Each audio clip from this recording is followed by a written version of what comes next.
Sale of goods, session 1 to lesson 1.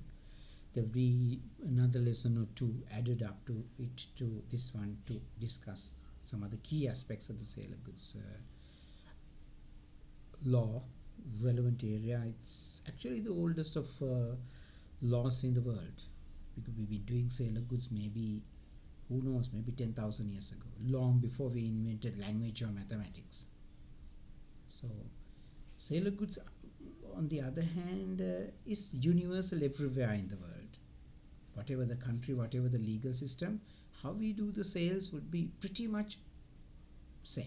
There may be some differences, but mostly same. Okay, what's a sale? Just imagine I go to a shop, right, and I ask for, let's say, something like a summer Porsche packet or something. Who is the seller? The shop. The buyer? Me. I pay 80 rupees or 90 rupees for the summer Porsche packet, and the shop hands over the packet to me, gets my cash. So what has happened? Packet has been delivered to me. So I get the transfer of the packet from him. He transfers the packet to me. Of course, I have to pay him money in return for money. And yes, the delivery happens. And what's a summer Porsche packet? It's movable property. Sale of goods means movable property, not the property that is fixed, like buildings, lands, trees at in the garden, or harvest in the the paddy field or something, or vegetables already growing in the farm. They are fixed property. Of course, when we cut the vegetable, or when we technically cut a tree and try to sell it, that becomes a good. So good must be movable property. Remember that.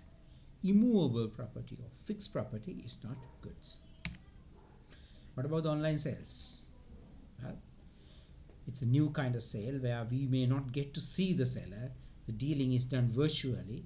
So delivery is done by courier or post or whatever. We pay the money up front. That also come under sale of goods. So what are these goods? Just imagine you go to a baker, Hari, and ask a cake to be made for your mother's birthday. So you can show the baker a picture or something, or maybe you can discuss the price and the shape and the way it should look like, the name and the numbers, right? So he says, Hari karla dennang, you need the cake for day after tomorrow. So it's a future good. Why? It is to be made in the future, right? That's it. So imagine the cake has been made by the day after tomorrow. So you go there to see the cake. So still the cake is unascertained. That means you're yet to identify the cake. Okay, you go there, you check the thing and shape and all. Of course, you won't be eating a bit, but you will see the shape and quality and design and all that to see whether there's any damage or issues with it. After you say you are happy with it, that's specific goods, right? Remember that. You don't want to go through this torture of making a cake, right? You go to a shop, maybe Devon or maybe Royal Mall or wherever, and you buy the cake then and there. You buy a cake that is already done, already made. That's existing good. Yeah, sale of goods is not a simple matter, right? Remember, you go to a tailor to get your trouser done. So what happens? Isalama, he comes and he basically gets the tape and measure you up right, left and center. So what's happening? He's happy to make the trouser for you. It's a future good, right? To be made in the future. Trouser is done. What is it? Sale? No. Unascertained. Still you're yet to identify the trouser. You go there and perhaps you may do the fit on then and there, right? Or you bring it home to do the fit on. And there only if the trouser has been done to your requirements or your happiness, yeah, now a sale, because you have identified the goods. Remember, sale doesn't happen until you identify the good. Yeah, again getting back into the trouser, the length, agreement. You have a contract with the tailor, of course. You may give him a trouser length, or you may select the trouser length then and there. You'll tell him instructions as to how the trouser has to be made, pockets, front, back, and all the various other requirements. So he's happy. So what you have is agreement to sell. When the tailor has completed the trouser, and when you go there to see the trouser, when you put it on, you're happy with the trouser, then only the sale happens. So for the sale to occur, you have to have satisfaction of the quality of the good. That means ascertaining specific nature, right? So until you ascertain the goods, all you have is just a contract with the tailor. The trouser is not up to standard, you can return the trouser and refuse to pay. You can return the trouser and get back the money also. Remember that. Okay, another example, a birthday cake. You've given a cake to be made for your mother's birthday. The baker is going to do it. So his duty is what? To put it into a deliverable state. That means to a state that you are happy with. Right? So after he finishes the cake, now you have the chance to see whether that's the cake you really wanted. Size, shape and height, or the various decorations. If that's what you wanted. So if you are happy with the way the cake is made, now what's it? Goods have been ascertained, or goods have been made specific. Now you can pay, because seller had brought the baker had brought the cake to a deliverable state. Now you can pay, and you can be the owner of the cake and bring it home. How about this example? When you buy a bottle of jam from a shop or a supermarket for that matter, is it a sale? Answer is no. Why not? Because you don't get to specify the jam at the shop. Okay, you can see the ingredients, you can check the labels, you can check the expiry date. Is it enough? No, you need to see the quality of the jam. How can you find it out? By breaking the seal of the lid. Can you do that in the supermarket? No way. You pay money and bring it home. What do you have? Just a contract, law contract. At home, when you open up the bottle and put your finger and check it up and you're happy with it, now a sale. Until you specify the goods, no sale take place.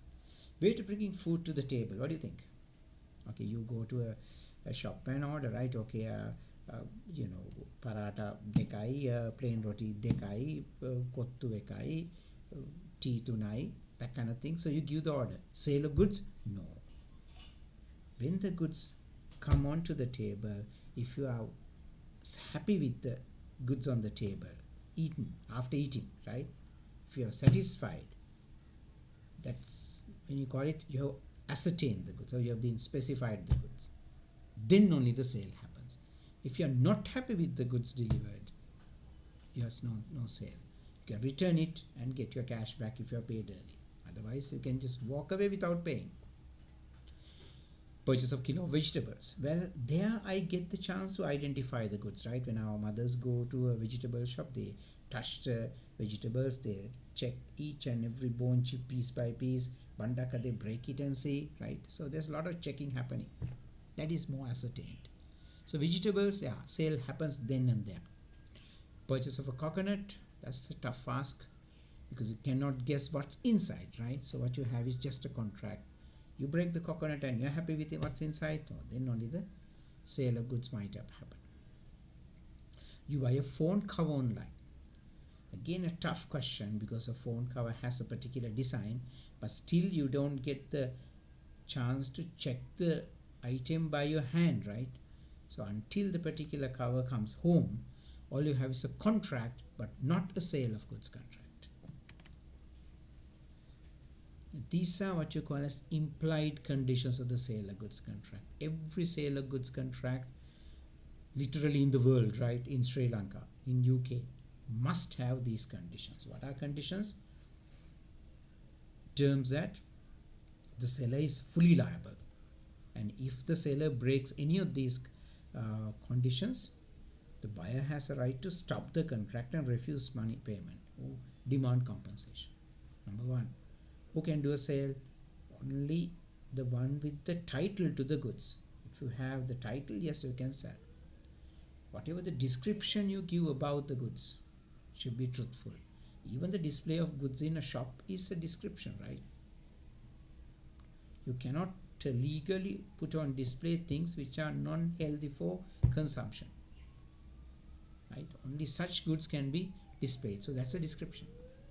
And sometimes we buy things by the bulk, right? When I buy 1,000 gadol, right, 1,000 bricks, do I go to check every single brick? No. I may be checking 1, 2, 3 samples and I'm happy, I'll buy the lot. But the sample that's given to me must be as good as the bulk. Otherwise, I can stop the contract.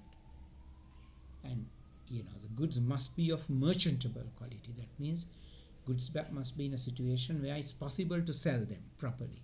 It should be fit for the purpose. The particular purpose of buying bricks is building a house, so it should be good for that purpose, right? It should be in a merchantable quality, right? So this merchantable quality thing comes in UK as satisfactory quality. So two different things, right? When you say satisfactory quality in UK, it covers a huge area, but merchantable quality, a big area but not as huge as when you say satisfactory quality. In a Sri Lankan court of law, you don't use the word satisfactory quality, you use the word merchantable quality.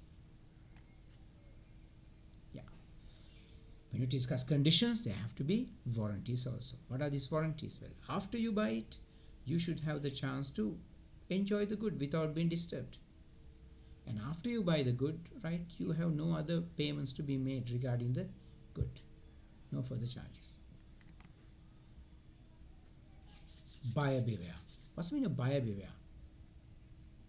When I'm the buyer buying a thing from the shop, I should be able to ask all the necessary questions.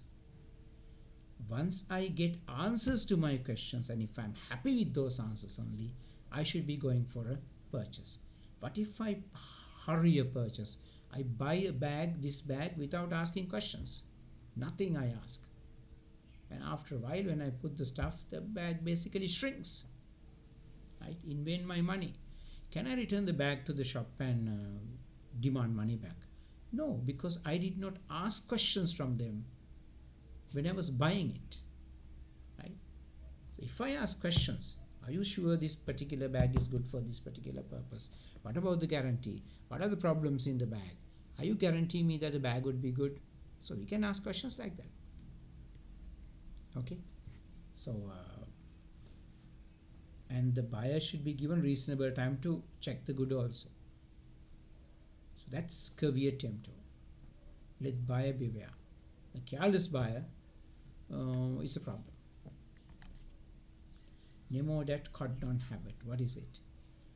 When you have something in your hand, imagine what's in front of you: the laptop, the keyboard, the mouse, the router, right? The CPU, perhaps instruments box. These are goods. Can you sell them? Yes, because they are your things. If they are your things, if you have purchased them. If your father has bought the laptop, right, you can't sell it, right? It's in your father's name. Only he can sell it. Yeah, you take a loan from your father and buy the laptop for yourself. Yeah, you can be the owner of it, right? That's how it goes. So whenever we do a sale, remember, the buyer gets only what we have, title-wise, right? He can't get more than what we give him. That's the meaning of NEMO, that cordon habit. Meaning, what you get is what I have. What I have is what you get. That kind of thing. Okay? So, when we sell things, remember, I give another example. Imagine that I buy a mobile phone. I buy the phone for something like 30,000 rupees. Now it's been 3 months. I want to sell it. Can I sell it for 60,000, 30,000 rupees? Not really, because I'm using it for quite a while. I may be able to sell it for perhaps 20,000 rupees, 15. Phones get old very fast, isn't it?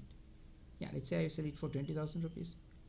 So, did I sell you a 30,000 rupee phone? No. That was when I bought the phone.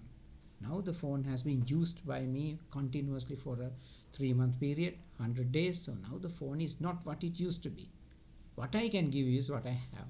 That's the minimum NEMO that can't have it. You can't give a better title than what you have to the other person. Okay. So imagine that you bought, let's say a laptop with two friends combining together, you and your friend combining together. You put cash and buy the laptop. Idea is to share the use of the laptop. When you don't want, he would use it. When he doesn't want, you would use it. And later you want to sell that laptop. Can you sell the laptop? No, why not? Because you're not the full owner of the laptop. There's someone else owning 50% of or whatever of the laptop. So until both of them agree, you can't carry out a sale because you don't have the full ownership. Okay.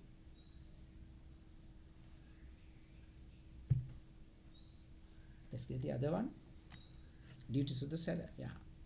Think of the vegetable market. When our mothers go there, they ask questions, this and that, check, actually some things she basically break open to say it's fresh enough, right? They're all duties of the seller. Then the rights that the seller gets if you don't pay as a buyer. Imagine that you have purchased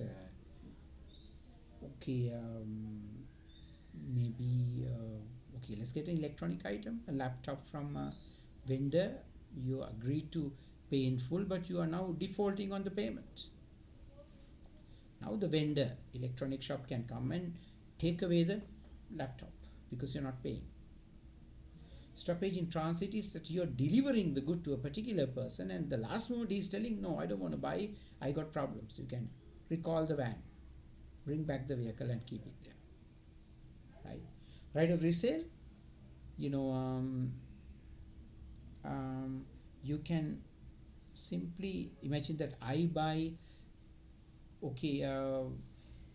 let's get a table from a furniture seller, furnishing house, but later I'm unable to pay that 40,000 rupee for the table payment. Okay, there's another person who's willing to buy a table like that, right? The seller or the furnishing house can ask him to take away the table from my own home. We call it right of resale. Not uncommon. Hire purchase is a different ball game. There are three parties. You're not a buyer, you're just a hirer. Imagine when you buy a mobile phone on installment basis. Are you the owner? No. Until you pay the final installment, you're not the owner. Right? So that's that. We'll meet in lesson 2. Okay.